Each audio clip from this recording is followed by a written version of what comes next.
Did you know that poultry is the nation's third largest agricultural crop? A $3 billion business? Yes, chickens are raised in every county of the United States, mostly for egg production. Breeders have achieved great results in boosting the egg output of the average hen. Today's hen averages 154 eggs per year, and some birds produce over 300 annually. But with this emphasis on egg production, poultry meat has been more or less a byproduct of the industry. Relatively few poultrymen took steps to develop better meat-type chickens. During World War II, the industry reaped new gains with the shortage of red meat. Growers were pressed to supply the demand for top-quality chickens suitable for roasting oven or frying pan. Say, that makes me hungry. At the end of the war, poultry leaders were convinced that the industry would have difficulty maintaining its wartime gains. As one solution, the A&P food stores, the nation's largest poultry retailers, offered to sponsor a contest for the development of superior meat-type chickens. A national committee was full of the program, The Chicken of Tomorrow, a broad-breasted bird with bigger drumsticks, plumper thighs, and layers of white meat like the wax model on the right. The committee made plans for a series of state and regional Chicken of Tomorrow contests, to end with a national contest in June 1948. A&P offered $10,000 in cash prizes, $5,000 for the national champion. State committees were organized by H.L. Schrader of the U.S. Department of Agriculture, and farmers and breeders all over the United States were invited to participate in state contests. 2 scorecards, each with a value of 100 points, were adopted by the committee. One scorecard was designed for dressed chickens, in which major emphasis was placed on conformation, including factors affecting edible meat yield. The other scorecard was for live chickens, with special emphasis on the economy of production. Hundreds of poultry raisers competed in 31 state contests held in 1946, and still more took part in the 1947 contests held in 39 states. Following the state contests in 1947, 5 regional Chicken of Tomorrow contests were conducted. 25 regional winners and others who ranked high in state contests qualified for the national contest. After considering offers from several state Chicken of Tomorrow committees, the National Committee selected the Delaware Agricultural Experiment Station in Georgetown, Delaware, for the raising site.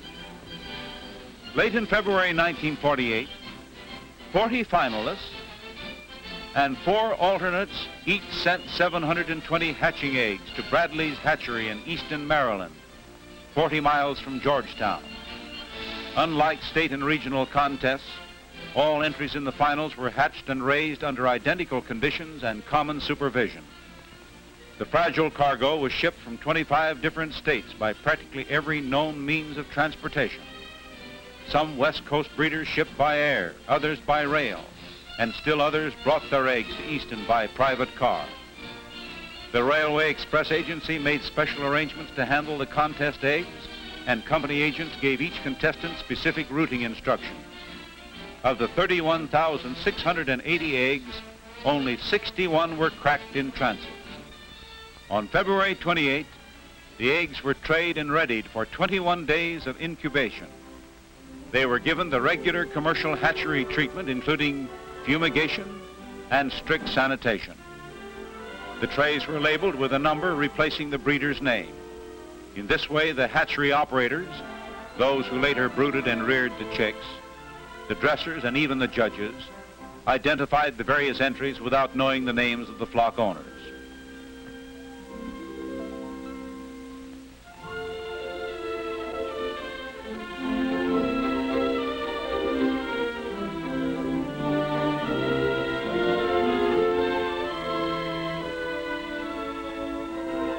Once inside the incubators, the trays were automatically turned every 3 or 4 hours, the usual precaution to prevent the embryo from adhering to the shell.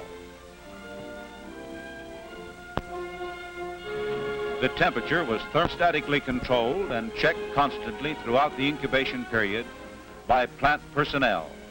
Humidity also was carefully regulated.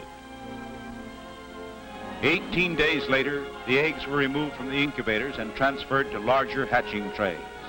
These were placed in hatchers for the final 3 days of incubation.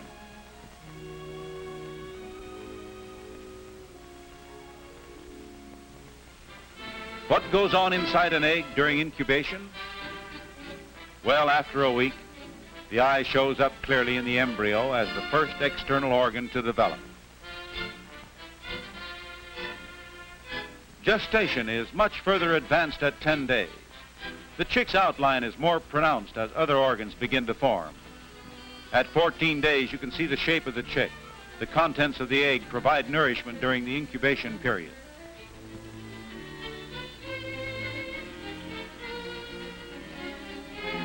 Now at 18 days, the chick is almost ready to emerge from its shell.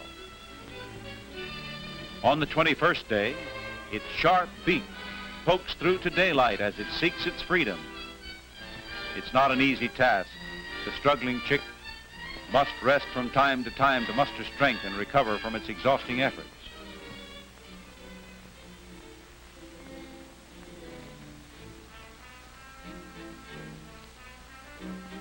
Finally, with the parts of the shell held together only by shreds of the lining, the chick makes one more super effort and shakes free into a new world.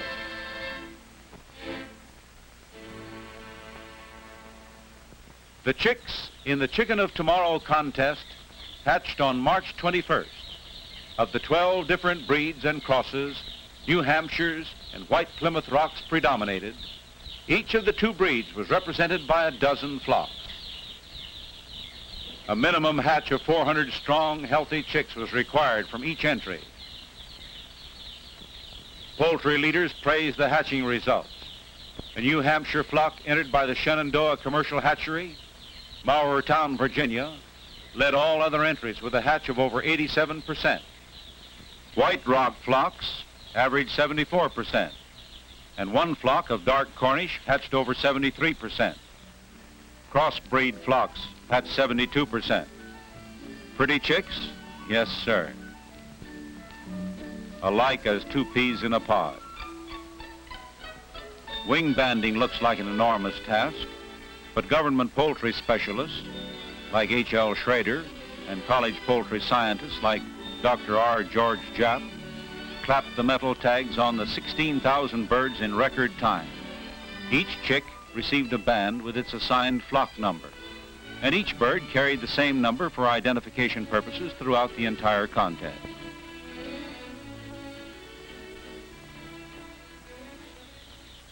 The chicks were placed in boxes for shipment to the experiment station in Georgetown, there to begin a 12-week growing period under the supervision of officials of the Delaware Agricultural Experiment Station.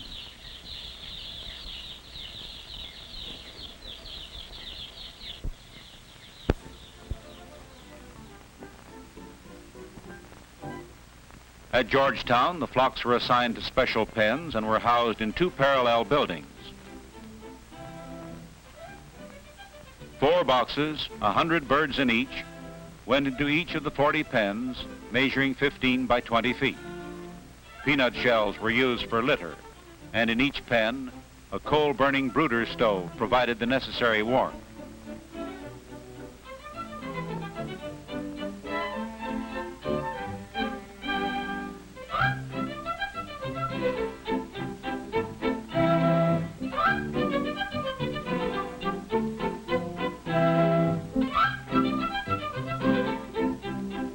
The day-old chicks soon solved the mysteries of feeding troughs and water jugs. The first 2 weeks, each pen had 4 chick feeders 3 feet long and 4 one-gallon water jugs. Later, these were replaced by 5 larger feeders with adjustable supports and the jugs removed in favor of automatic fountains. Adequate quarters, warmth, clean, dry litter, ample food and water. That's what the chicks thrive on. And these chicks had the very best in care and sanitation.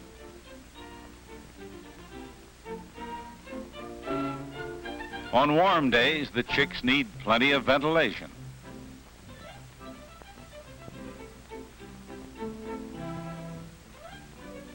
Professor Carl Seeger, superintendent of the experimental station, inspected the contest pens and kept daily records on vital statistics.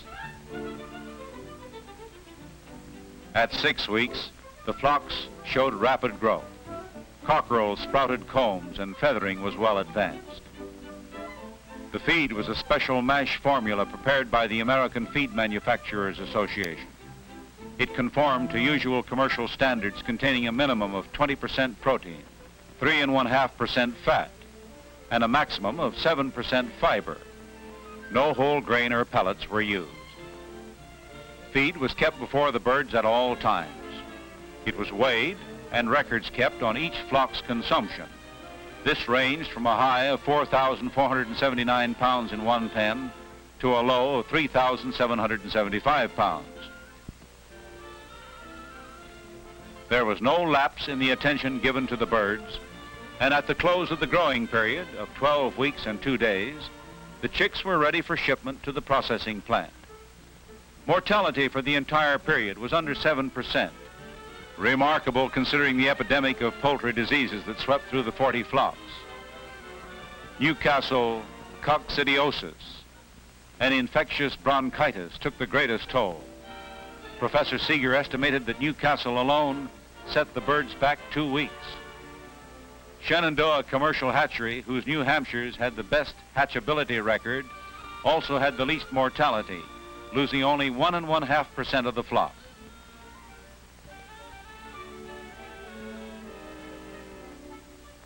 The coops were weighed at Georgetown, and this live weight figure used to calculate pounds of feed per pound of gain. 2 flocks averaged 3.17 pounds of feed per pound of gain. California Cornish New Hampshires entered by the Van Tress Hatchery of Marysville, California, were tops in live weight, averaging 3.57 pounds, and some weighed close to 5 pounds. On arrival at the Bird's Eye Snyder plant in Pocomoke City, Maryland, the chickens were placed in feed batteries to be watered and fed for 3 days before dressing.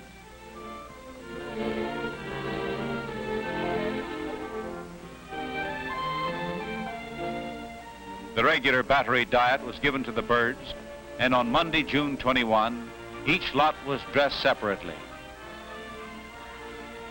cooled and ready for judging. Every 6th bird selected as a judge's sample and rated for meat characteristics.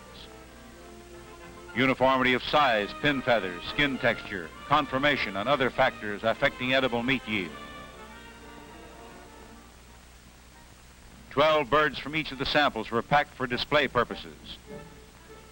Others went on the eviscerating line. The carcasses were thoroughly washed, prepared ready to cook, and subjected to government inspection. Judging of the dressed birds was completed at Pocomoke, and the score of each flock, combined with figures from the live bird scorecard, determined the contest results. On June 24th at Georgetown High School, visitors from Canada and all parts of the United States saw on the stage an average pullet and cockerel from each flock and a box of dressed poultry representing each entry.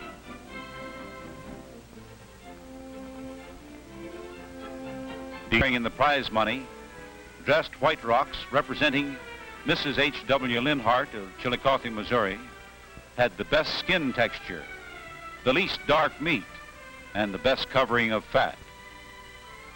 New Hampshires, entered by Schenck Hatchery, Harrisonburg, Virginia, showed the best feathering, and white rocks from the Shalbina Hatchery, Shalbina, Missouri, were tops in uniformity of size. Clyde Cleveland of Blodgett, Oregon, scored first in uniformity of type and color with his New Hampshires. As a supplementary attraction to the program, the Delmarva Chicken of Tomorrow Queen, Nancy McGee of Berlin, Maryland. She and her attendants rode in a mammoth parade in Georgetown, sponsored by the Delmarva broiler industry. Everyone joining in the festival spirit. And who wouldn't? The Van Tress brothers, Charles and Kenneth, had a double reason to celebrate.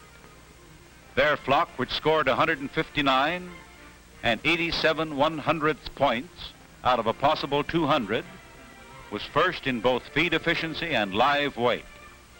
tops in economy of production and second in the dressed bird scorecard. The birds were developed by crossing red Cornish males on straight New Hampshire females.